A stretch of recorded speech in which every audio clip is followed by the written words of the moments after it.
Hello and welcome back to the Historical Humans podcast. My name is Justin Woods and I'm joined today by my wonderful co-hosts Gwendolyn Allen and Colum Coleman. And it is February, which means it is almost Valentine's Day, which is coming up here really soon.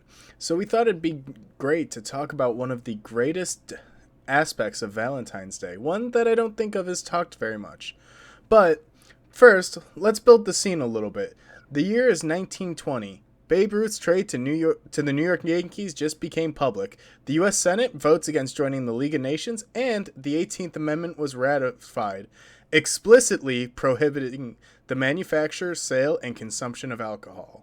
What we're talking about is Prohibition. Colum, do you want to take us away on this wonderful little Prohibition? All right, so strap in here because we've got 9 years of background to cover before we get to our lovely main event, which is going to remain a bit of a secret, so stick around. If you've guessed already, leave it in the comments below. No peeking. Gotta build the anticipation, you know? I'm just dying with suspense. Hey, I gotta pull out gimmicks from somewhere, don't I?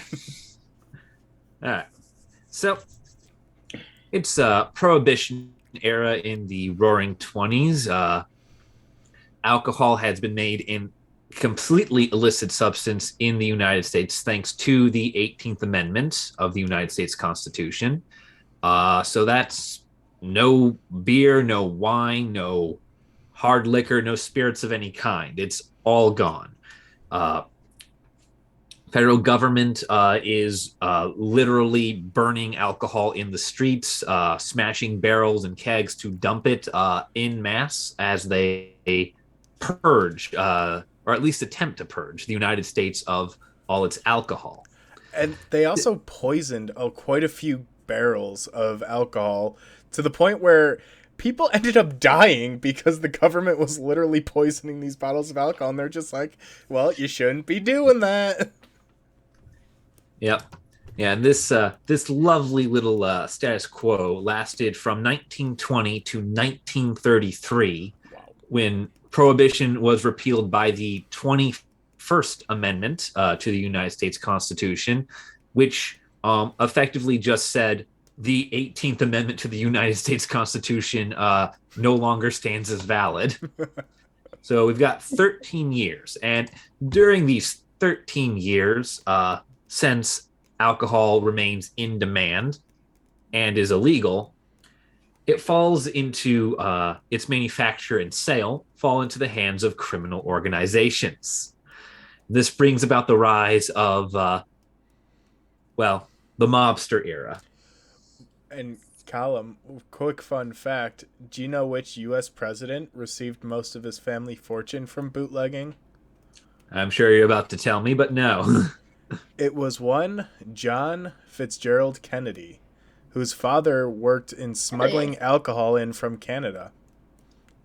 The Kennedys get so interesting the more you learn about them. Yeah, so the original John Kennedy made quite a few million working for the mob out of Boston. Yep. And we here at Historical Humans are based out of Chicago, so yes. We enjoy a lot of mob history. There was no being from this fine city. There's no prominent mobsters from our city, Colum. What do you mean? I'm sorry. We enjoy alternative businessmen. We have a squeaky clean image. According to Bing. Alternative businessmen. Gotta love the hustle. As you can guess, Gwen looks things up by Binging it, which should tell you what era of history she's from. On my computer, I have to specifically click to have Google, and sometimes Bing isn't a bad search engine. The Mandela effect is real. Gwen's from an alternate universe where Bing took over. I mean, I am weird enough to be from an alternate universe. That's not incorrect. Hodily hodily, neighborino. Anyway, bootlegging. Bootlegging, which is the manufacture, sale, and distribution of alcohol, becomes a key component of the criminal underworld, alongside extortion, gambling, and racketeering, as well as bribery. And this comes together to form a very wealthy, very powerful criminal underground. Because evidently, when you make it so that only criminals have access to a highly in-demand, very profitable industry, those criminals will amass wealth and power. Also, like, gotta love that the amendment to the Constitution just like flooded the power gates for mobsters and criminals. Just gotta love that the senators and representatives were like, we're making America great. It's like, no, you're making the crime great. But okay. I just love how it took them 13 whole years to go. On second thought, it's not the same. And the part that I find really interesting, Colum, that you mentioned earlier is the Roaring Twenties. Because I always have this thought in my mind of like these Gatsby like parties that are happening, and I could very, very hardly imagine any of those without any sort of alcohol, especially like champagne. Oh yeah, definitely. Yeah. A lot of times, if you were a socialite or if you had money, law did not apply to you. You could be seen with alcohol. No one cared because you had money. It was, part of the party, and it just wasn't enforced for a lot of people. Changed. For a lot of the working class types, the police will kick down your door and smash your bathtub to get at the booze and moonshine you're making in there. Yeah, and I mean, it's not like the police were what we know of today. Yeah, I was going to say they're incredibly corrupt. So as long as you have money, I mean, you had like speakeasies, which I think is probably my favorite thing to come from the Prohibition, because I love secret doorways and things. So I love that a lot of buildings got those built into. My personal favorite side effect of Prohibition is NASCAR. Because a lot of bootleggers would hot rod their cars and make them go faster than the police cars chasing after them. So bootleggers would hot rod their cars, and that led to the first organized racing. Oh my gosh, Fast and Furious 1920s. Yes, effectively. Like, imagine your great-grandpa fleeing the cops in some souped-up old vehicle with bottles rattling around in the trunk, like dust getting kicked up. Okay, but you know my family, of course. You know my family's connection to like Al Capone with like the real estate and everything. But my great grandpa actually used to buy and sell cars and like do his own maintenance on them. So I think I can definitely envision that. Actually, that's a funny thing. Yeah, if I was audience, how would I know about your family's connection to the mob? It's a aside from the public arrest records. Connection.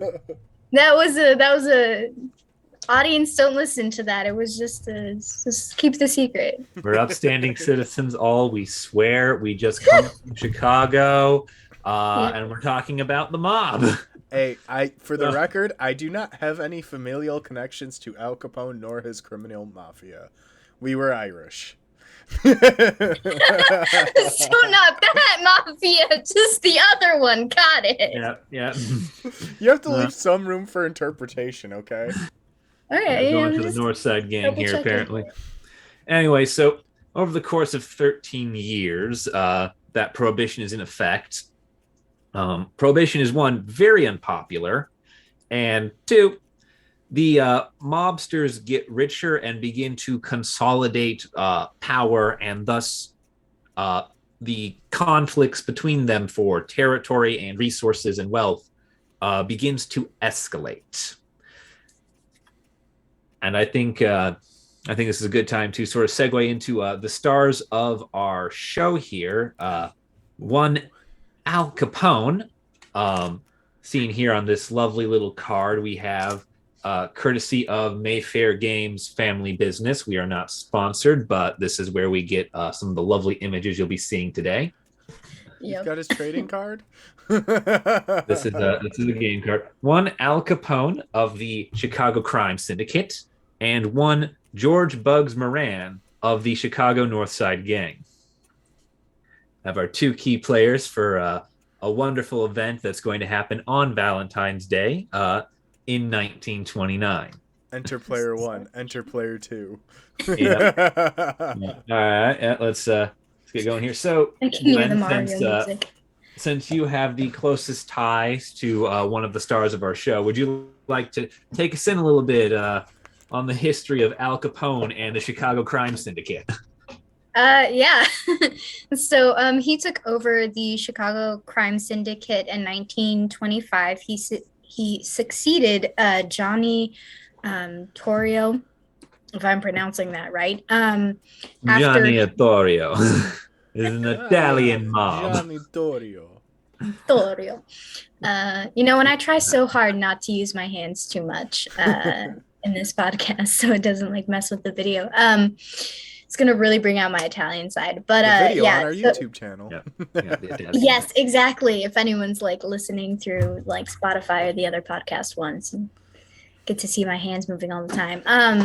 So he succeeded Johnny Torrio after he retired to Brooklyn following a 1924 assassination attempt.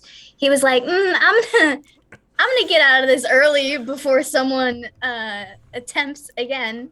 And so he left it to Al Capone, who had an estimated annual income of over $60 million per year. So dude was rolling in it, especially for 1920s money. Yeah, that is an unreal amount of money. Yeah, I did the math on it. His net worth in 1927, just a few short years after taking over the gang, was $100 million in 1927 money. With inflation, this translates to 1,602,000,000,000. Or wait, am I doing this right? I can't read numbers. That is 1,602,310,344.84 US dollars. Thank you. I cannot read the numbers. They are too squiggly for me. So that is $1 billion. He had 1.6 billion. So he was effectively the Pablo Escobar, the El Chapo Guzman of his era. Like, this man had money. He could spend it. He could roll around. I mean, he was known for giving money to churches and charities. And actually, did you guys actually know that Al Capone is the reason we have expiration dates on our food? No, I did not. Please explain. That's a fun one, yeah. Because children were getting sick from drinking unpasteurized milk. So he actually used his money to lobby a bunch of politicians to pass the food and safety laws that we know today that require expiration dates. And that's actually the reason why on certain food items you'll see an expiration date, even though you just think to yourself, like, well, how does this expire? Like, there was a really infamous meme of 100 million year old salt with an expiration date stamped on the side. Yeah, I love it. That was a big part of why these mobsters who were extorting and killing and doing all sorts of very, very violent crimes. Big part of why they were protected was not just the fact that they were the only way you could get alcohol, but also the fact that there was a degree of reciprocity between them and the community. They tended not to do things that hurt the community.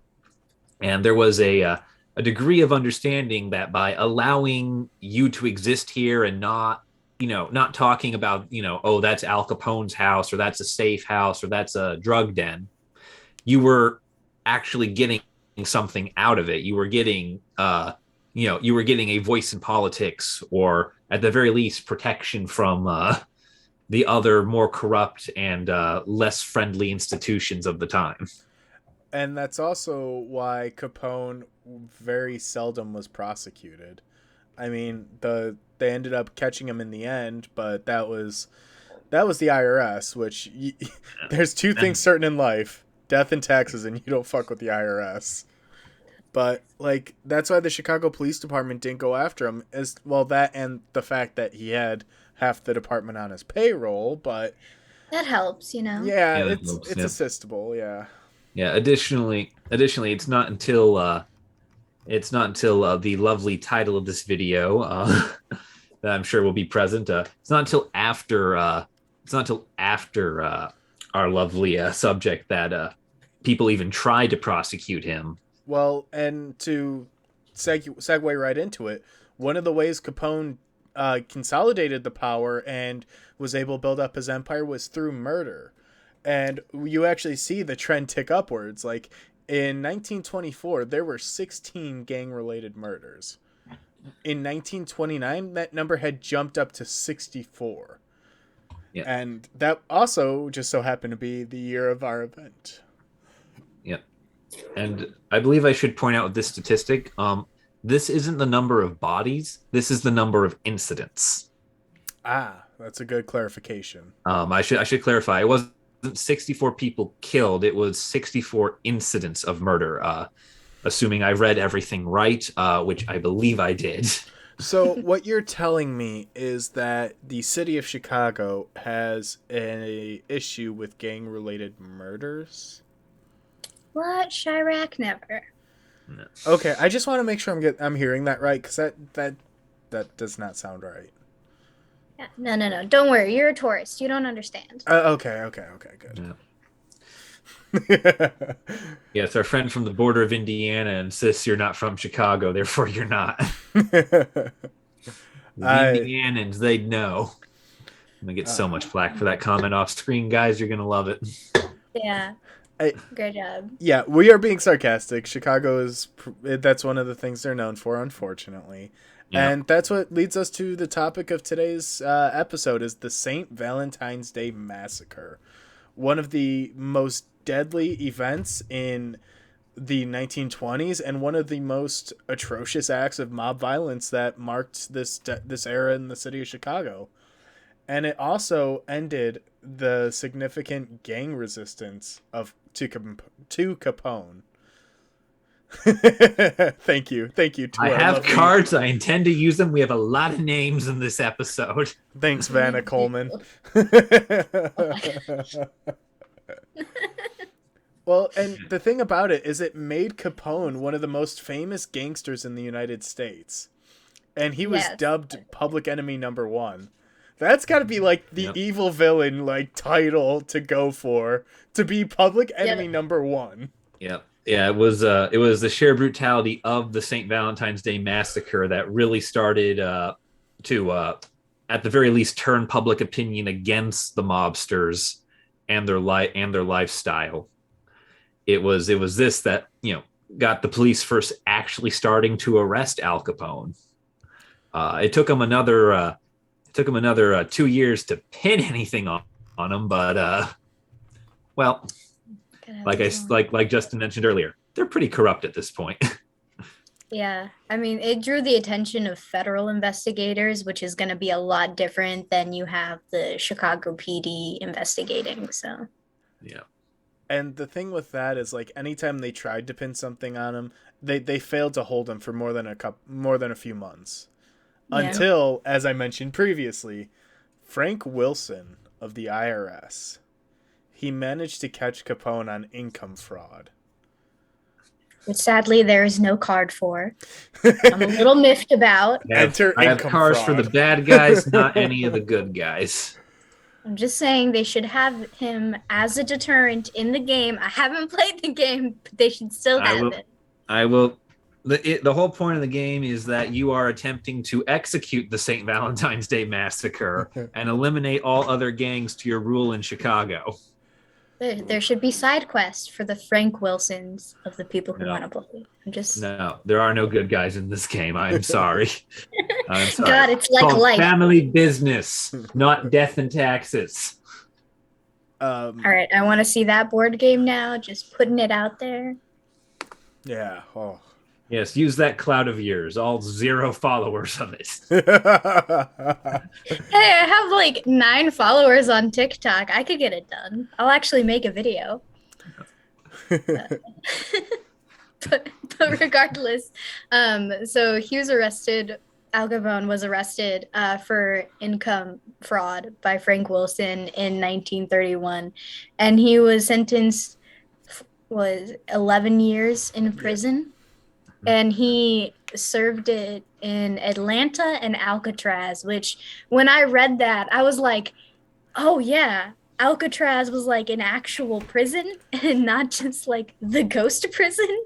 Because that's what it is in my mind. It's a haunted area, but like people actually serve time there, and I always forget that. So Yeah, so Gwen has learned about Alcatraz from the Nicolas Cage movie with Sean Connery. No, I haven't seen it. See, this is in my mind.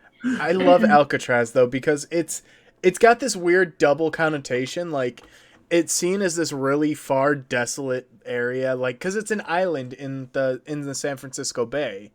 And you cannot escape it, so they say. There's been several attempts, but only one is reported to have potentially succeeded, where 3 guys just disappeared and were never seen again. It's presumed that they died in the waters, which are frigid. But the thing is, a lot of people see Alcatraz and they see the dilapidated conditions, but what they don't realize is it was actually considered a pretty good spot to be in because unlike most federal penitentiaries at that time, it actually had hot water. And they did it for a purpose. Because you get acclimated to the hot water. So if you were trying to escape in the cold water, you would have more of an adverse reaction to it. Yeah. Oh, that's shifty. I love it. But like... Yeah. Because of course, sitting in a riptide bay isn't dangerous enough. Which there are sharks in there as well. Shark-infested Riptide Bay. Let's see what we can do. Also in a major metropolitan area because you've got the city of San Francisco and Oakland, like literally just surrounding you. Yeah. But he was released... Now it's a place for tourists. Yeah, which you have to schedule months in advance. But Capone was released in 1939, so he only ended up serving, 8 years of his 11 service? Yep. Okay.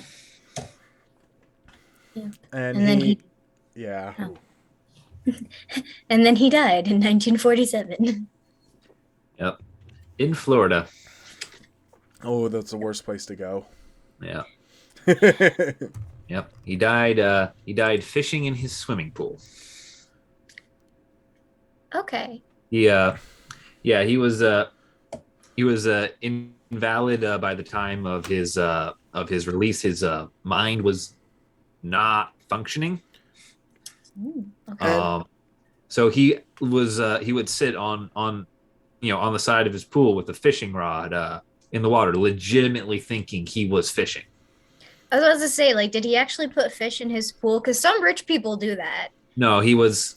It was just a body of water, and he would legitimately think he was at a lake fishing.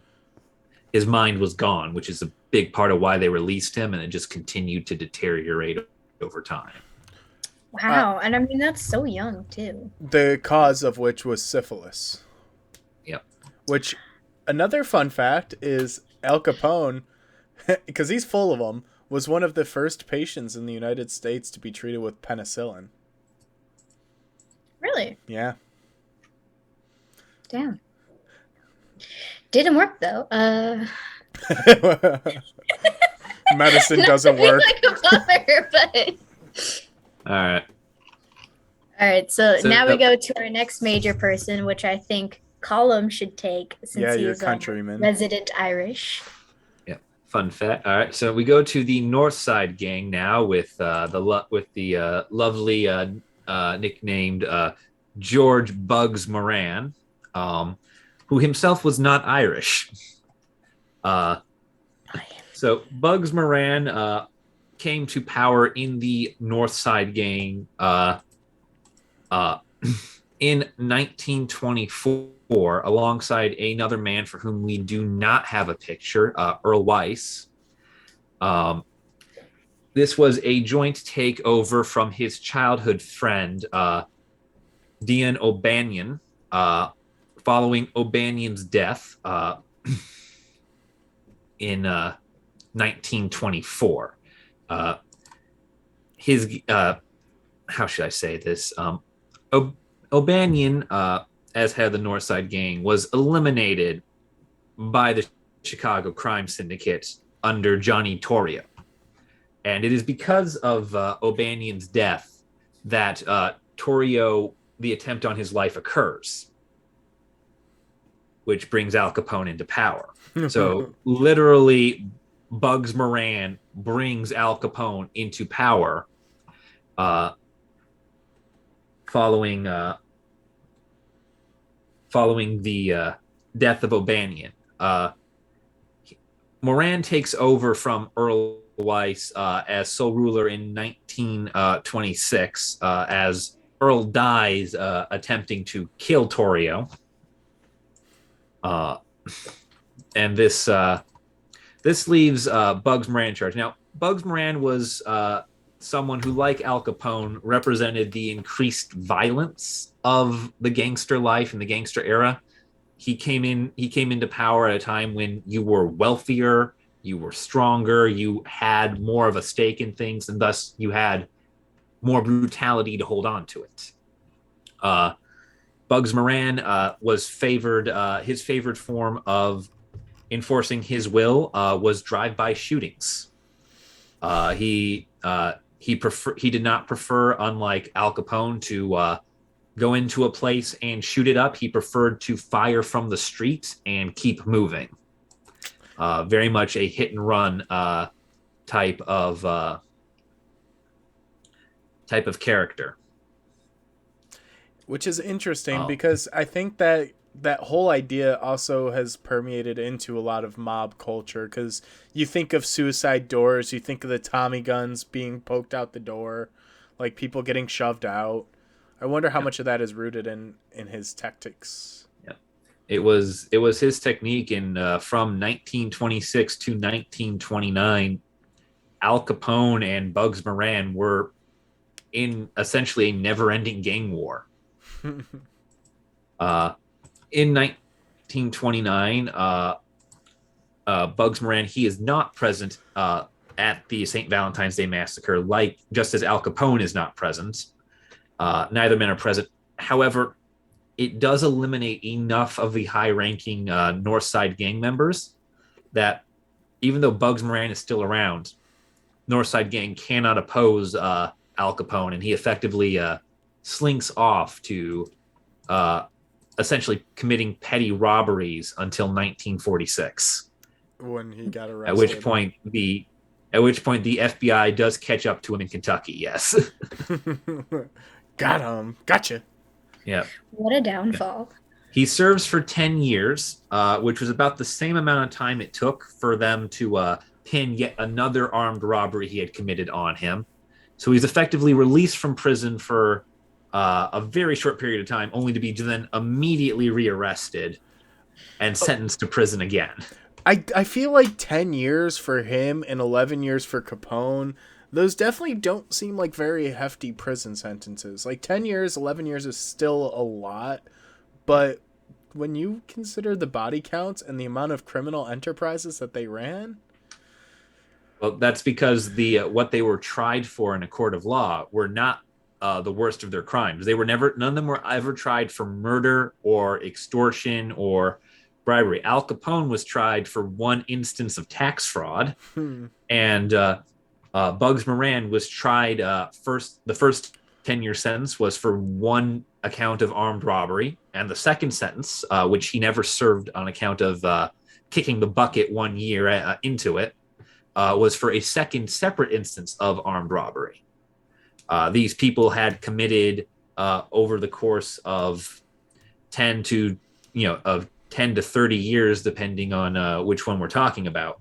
They'd committed hundreds and hundreds of violent felonies, but they were only ever arrested for one or two.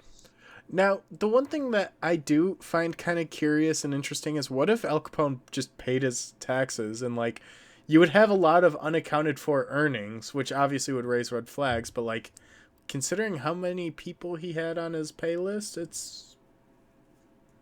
don't think it'd be unreasonable to suspect he might have still walked. We'll never know.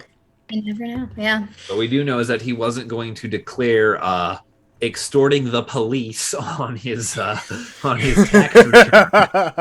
Yeah, I don't think you'd want to list certain people under his payroll. No, he just runs a distribution network. Just, it's like, so I got this from robbing a bank. Where should I put that on my form? Oh, is that under section 24B or 24C? Effectively, I believe the reason Al Capone did not declare the income was because in order to declare the income, he would have had to declare the source, and the source was crime. So You may either not you want to admit that in your taxes for the yeah. federal government to see. Essentially, either you admit to bootlegging, racketeering, and extortion, or you just pretend that the extra $1 million you're holding fell off a truck and hope no one questions it. Interesting. Let's be honest, a man holding $100 million like Al Capone was can afford to give whatever anyone who's asking questions wants. Yeah, like how much money would shut your mouth? How much can I put in there to just keep it quiet? And how much are you willing to ask for before we start loading guns?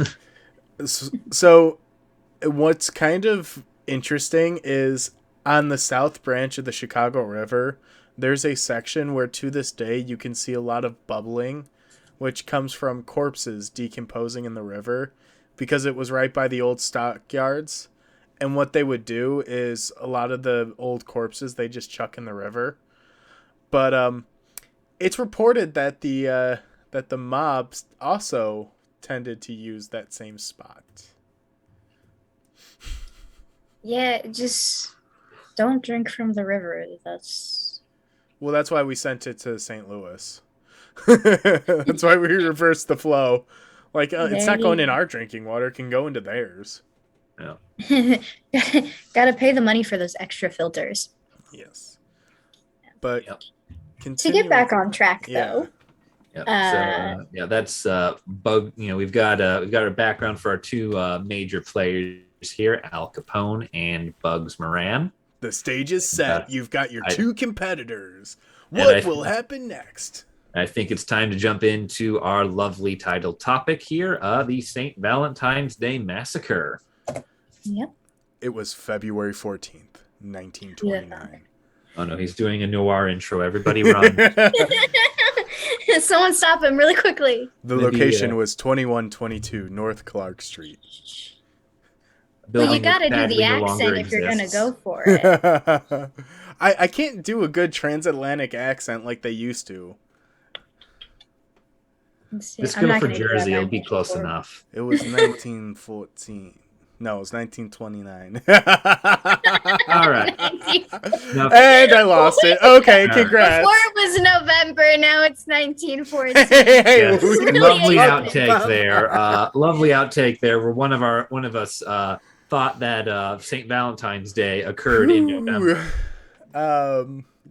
We're not going to talk about that. Oh, of course not. No, hush. All right. I'm going to take it from you now. Yes. So it's St. Valentine's Day, February 14th, 1929. The address is 2122 North Clark Street, Chicago, Illinois. This building in which it would take place, unfortunately, no longer exists. It was torn down. And the wall in which the massacre happened is now located at the Mob Museum in Las Vegas, Nevada. Yep. But you can still visit the plot where it happened, as it is still a tourist attraction in Chicago. So it's funny you say that, because I went to, there's a restaurant across the street, the Chicago Oven Pizza Grinder. And yeah, we went there for dinner, and I didn't realize that was the location of the massacre until I looked it up on the maps, and I'm like, wait a second. Great job. You're really doing this tourist thing really well, Justin. Thanks. Yep.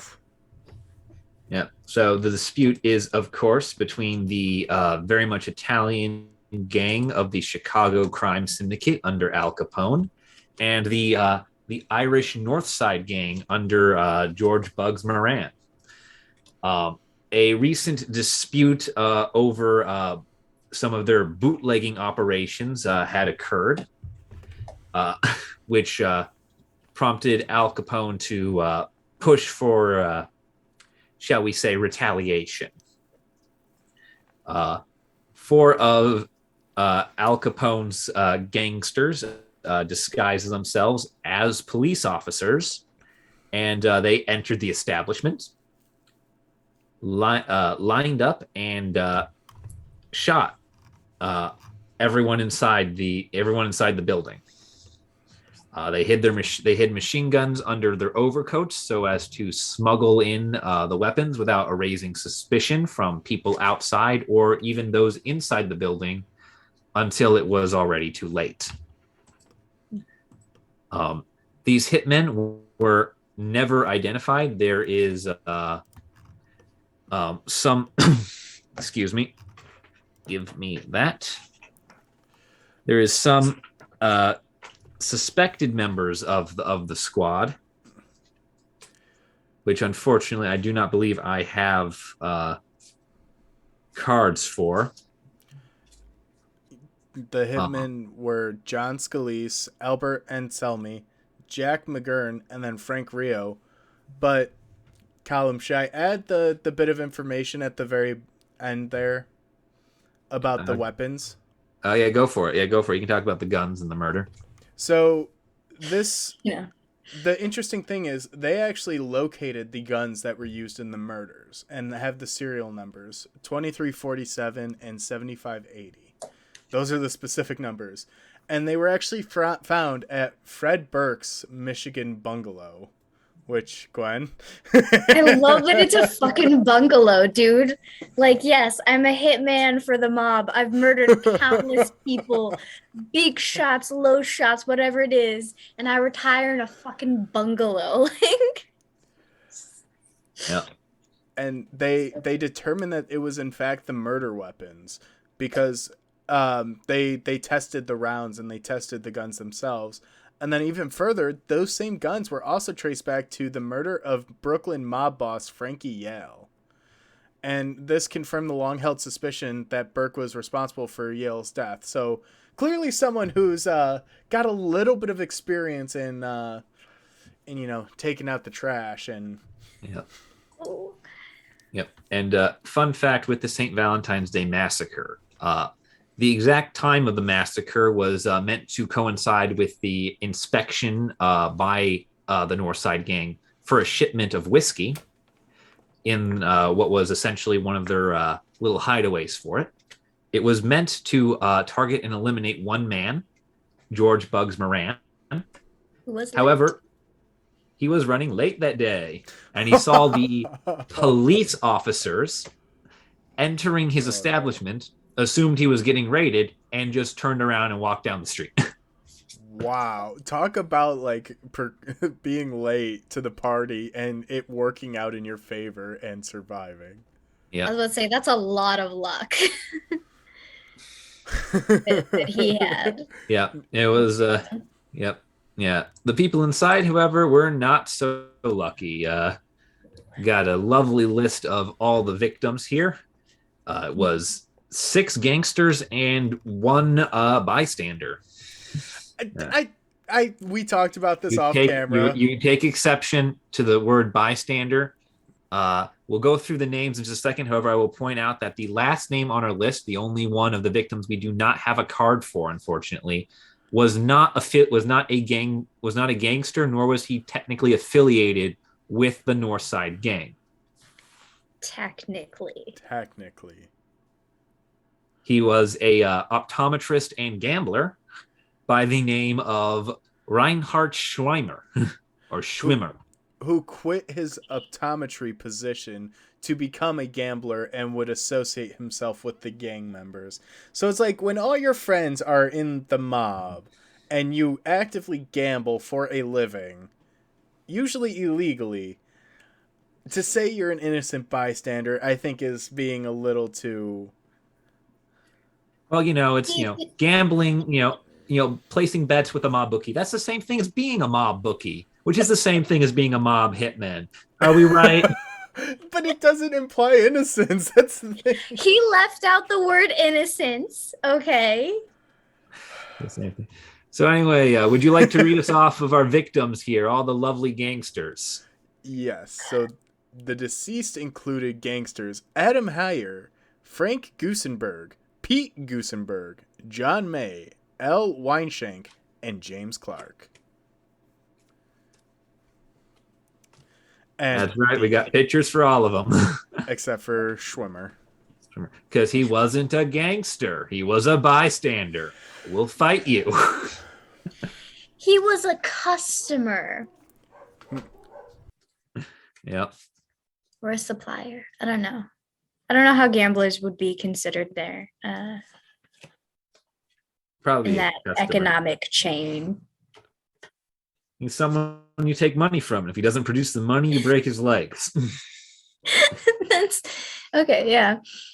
I don't know. It's like a loan shark. Like, what is the? I guess that's a little bit more easier for customer or whatnot. But yeah. Yep. What is my favorite part of the whole massacre, because obviously I have favorite parts, is that Frank Gusenberg was still alive when the actual police arrived.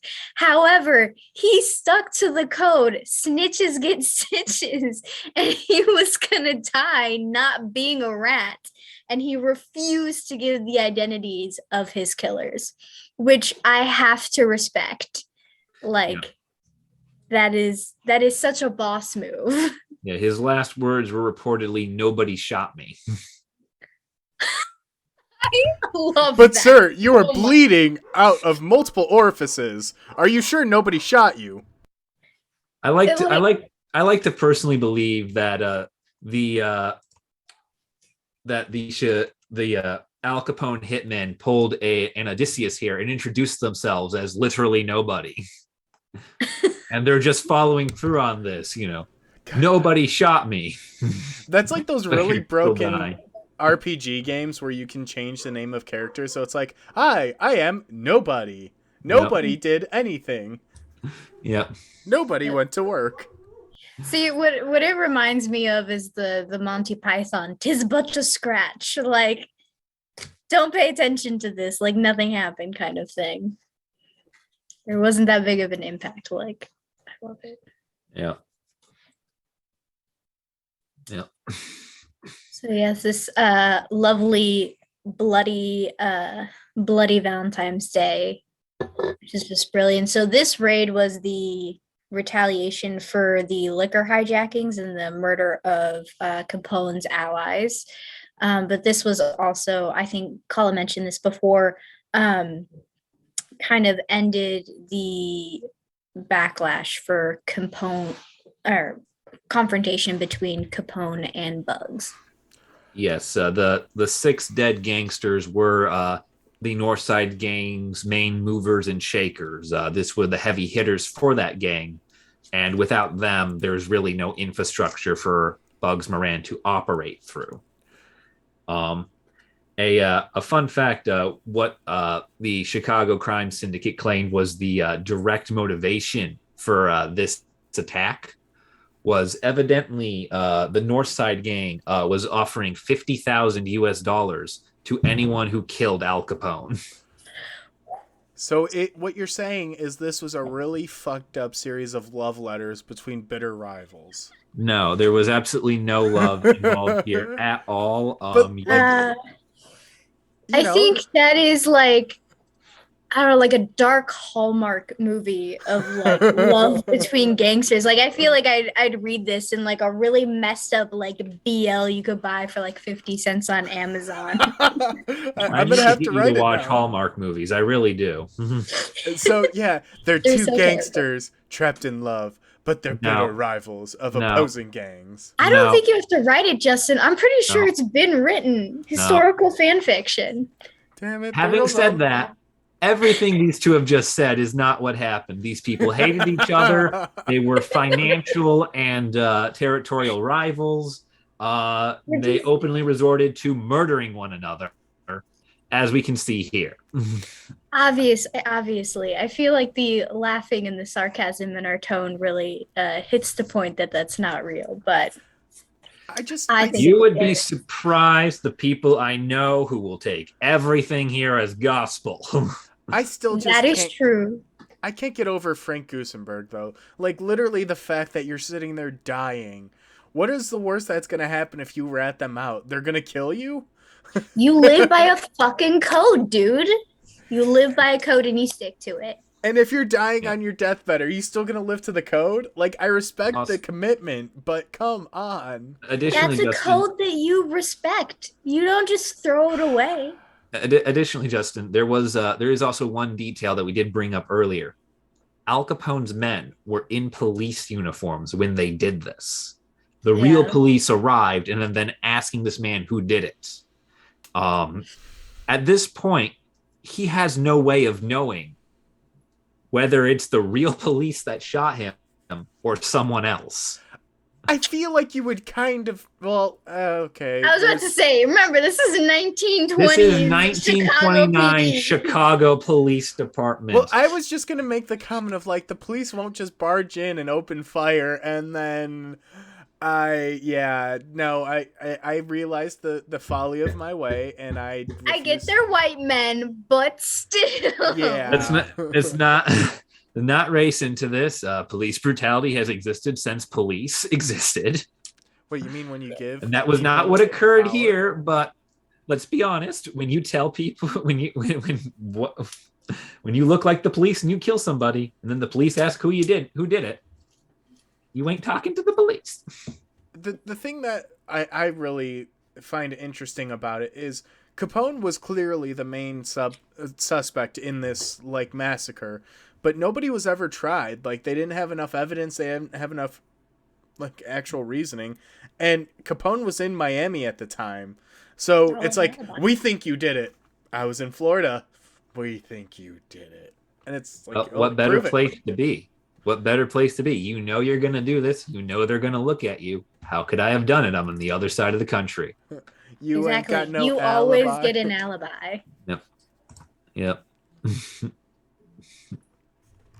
But the thing is, you didn't have cameras at the airports. You could have just bought the ticket and still done it. Not that I'm planning a murder or anything. I just think it's interesting. What did they have, like, active commercial airliners in 1929? Yeah, they had commercial airlines in 1929. Yeah, they had planes. Yeah. Okay. Well, no, my question is, like, the proliferation of it, because when you think of, like, really prolific airlines, it comes in the 1950s and 60s with, like, Pan America or Trans America. Like, I mean, if you want, I will Google actual, like, airlines.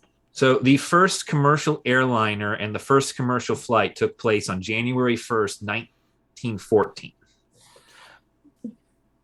Okay. 15 years. This event is 1929. So 15 years after the first commercial flight, there are commercial planes. Granted, it is not the high luxury, classic. What's his name? The one who jumped out of the airplane after stealing all that money. D.B. Cooper. Yeah. This is not the classic D.B. Cooper era of airlines. However, commercial air travel does exist within developed countries like the United States. I guess I was also thinking, like, cost, but then also I realized who we're talking about. So yeah, just ignore my. We're talking about a man whose net worth is $1.6 billion. He owns an airplane at this point. Yeah, I was about to say, this is like Zuckerberg levels of money, even though he just lost a bunch of money recently. But or is it like a Dinkelberg? Dinkelberg. Yeah, but like the KLM and all that stuff, it existed in the 1920s. So yeah, and one of the fun facts here too is with the as part of the fallout for this event, one of the longest repercussions. We know that Bugs Moran here, he did not die in the St. Valentine's Day Massacre. Instead, he waited 7 years to kill on Valentine's Day in 1936 in a bowling alley one of the suspected gunmen, one Machine Gun Jack McGurn, who is the only suspected gunman that we have a picture for. So pettiness really did run deep. I don't know if at that point it would be petty that, all the people in your gang that probably at least felt like a family to you were all Yeah. massacred. Yeah, all the people You that were also mattered are supposed to dead. be there. Well, the reason I say that is you feel like at a certain point when all the people you care about are dead, your criminal empire and enterprise is now in ruins. I mean, I guess that is a good villain arc to exact your revenge. Again, I don't think that's petty. Your entire life and like self-worth and all like your family, friends that you're really All close your to money. have all been taken from you. You have to resort to these petty bank robberies. Yeah, I'd murder someone in a bowling alley. We should also point out that was Hypothetically. in 36, the height of the Depression. Yep. That was the height of the Depression, and it is. I think it is I personally find it very poetic that Bugs Moran takes vengeance for the St. Valentine's Day Massacre on Valentine's Day. Yeah, like that is Gotta do it on the poetic. anniversary. That is a lovely little tidbit right there of and it did occur in 1936, which I do not. No, sorry, that does not make So it is the height of the Depression, and it is also, I believe, one of the lowest points for Bugs Moran in his career, as the Depression is in full swing, and he does not have any allies or criminal empire. So he's at the bottom, and he's still out for blood. But at least he wasn't like Al in Alcatraz by that point. No, he gets another 10 years before he is arrested and sentenced to prison. He also dies of lung cancer too, so that's gotta be fun. 1957, Leavenworth Federal Penitentiary. Bugs Moran dies of lung cancer. Yep. A lot of these gangsters really don't have what you would consider a blaze of glory ending. Like, for all the gunning down and shooting each other, they die pretty sad conditions. Lung cancer penniless. in a federal prison. Completely messed up from syphilis and fishing in a swimming pool for Al Capone. Yeah. Like, that has to be the saddest of ways of ending for someone who really was one of the most powerful men who shaped history in a lot of ways. Yeah. Which I think is interesting, because then you can segue into the influence that this period have. Like you mentioned the noir style of film that was captured, and even still there's even more like public imagination, because it solidified popular images of Chicago mobsters, crime, and the carnage that happened. The game that you're showing off in the two movies that Gwen's holding up, and even one of the most popular film series of all time. Like the idea of trench coats, Tommy guns, bootlegging, cold-blooded violence and brutality. You just really love that sentence, don't you? Oh, yeah. It is poetic. Yeah. Yeah. I do. Oh, no, go ahead. Yep. Just I feel like pointing out, like, with the film and everything like that, one of the earlier and very classic mob movies from 1932, at a time when these gangs and stuff were still very active, is the movie Scarface. Yes. And I know that unfortunately, camera is not able to pick up on the writing in these cards, but Al Capone's gangster name was Al Scarface. And that is the movie series that most people are familiar with are the Scarface films, although not quite the 1930 rendition, but more the 1980s edition with Al Pacino. Like, it took a lot of liberties from Capone's life and from the stuff he lived through. Yep. There's additionally the Godfather franchise, among many others. Yes. Yeah, I held up the Goodfellas, and I also held up Some Like It Hot, which the opening scene actually takes place in Chicago, and a murder scene that is reminiscent of, the massacre and other hits that were like that took place. So, great movie with Marilyn Monroe. Definitely suggested to people. Not too mobstery. Yeah, we can keep listing all sorts of movies, Reservoir Dogs. But speaking of movies, there was actually one made about this specific event in 1967. which is aptly named the St. Valentine's Day Massacre. Yep. Yep. And I actually found a trailer for it at one point, looking through everything, and it is exactly what you would expect from 1860s Hollywood. Yeah. It is. It's a lot of text on the screen of in full gory detail, Yes. with a lot of overhead narration. Yeah. This is a very old style film. When I was searching for images for the thumbnail for this video for YouTube, those were one of the first things that came up. It was the actual photos from the Valentine's Day Massacre with the bloody bodies and everything, and then right next to it are scenes from that film, which you can obviously, tell what's real and what's not, but very interesting depictions. Also, I love that the newspaper just had the pictures of the dead corpses like on the front page. Like, you can see this man's body and face messed up. And they were like, yes, front page news. So, trigger warning with that, but if you are interested to view said photograph, the St. Valentine's Day Massacre Wikipedia page has it as its header. So you can see the image in which we are referencing right then and there. Yeah. And I'd like also to take a moment here to note with the 1967 St. Valentine's Day Massacre movie, that movie was filmed released the same year that the warehouse was razed. It was burned down in 1967. So unfortunately, it does no longer stand. But the one aspect of the warehouse that does still survive is actually the wall in which the men were shot against. And it is now a permanent exhibit at the Mob Museum in Las Vegas, Nevada.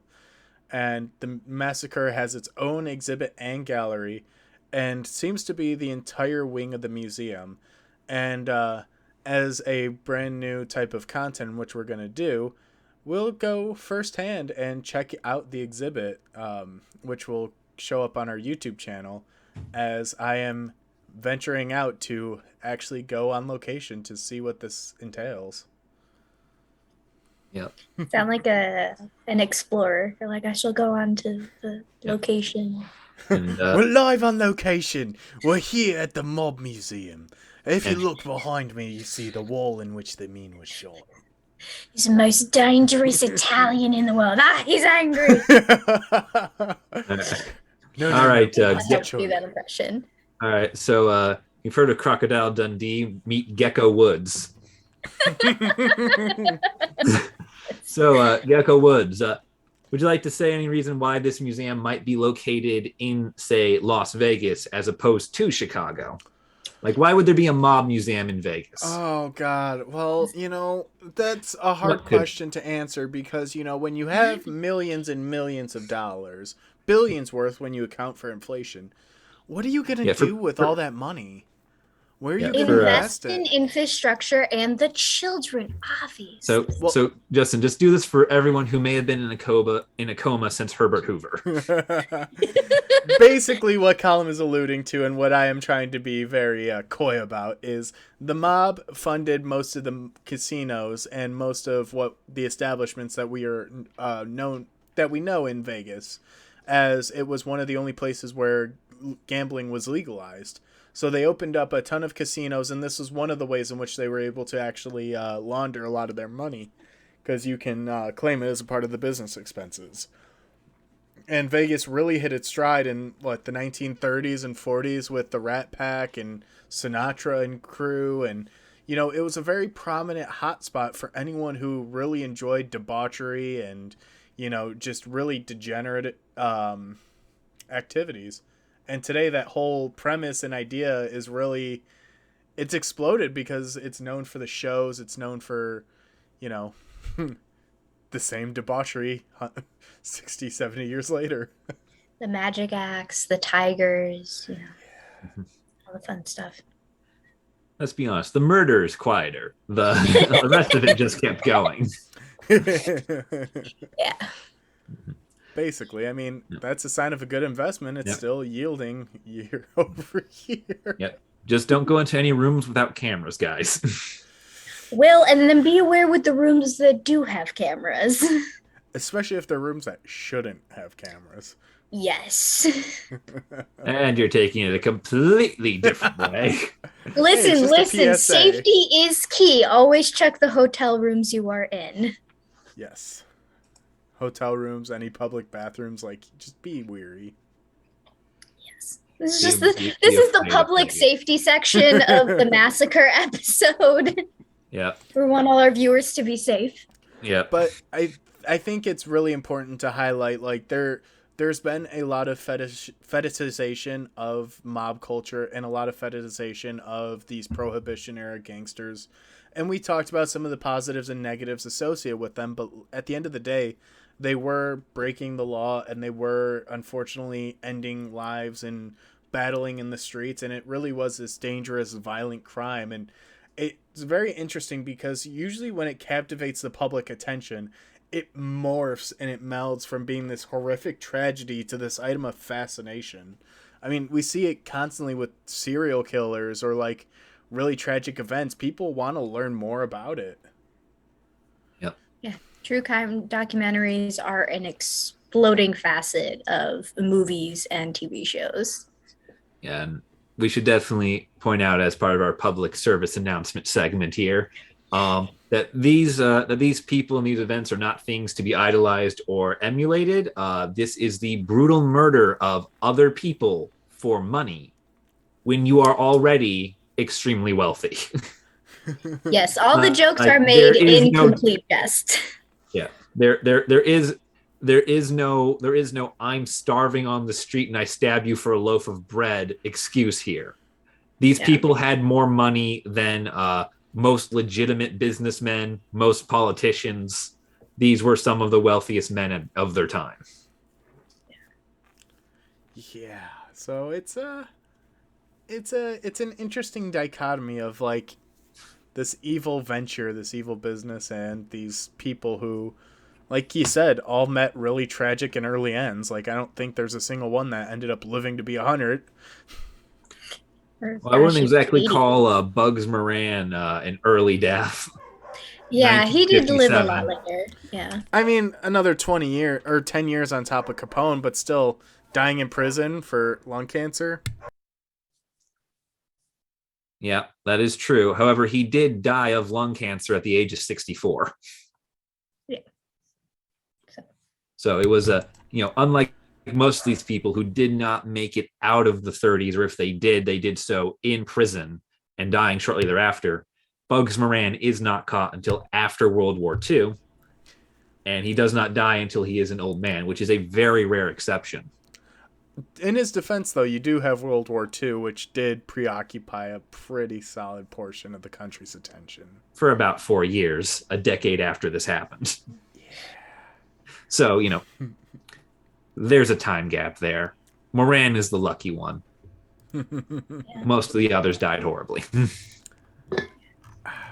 Now, correct me if I'm wrong, and this is like a total side note, but for the Batman comics and Gotham, I'm pretty sure a lot of it is based off of the 1920s, 1930s Chicago, especially when you get into the Falcone storylines with the gang wars.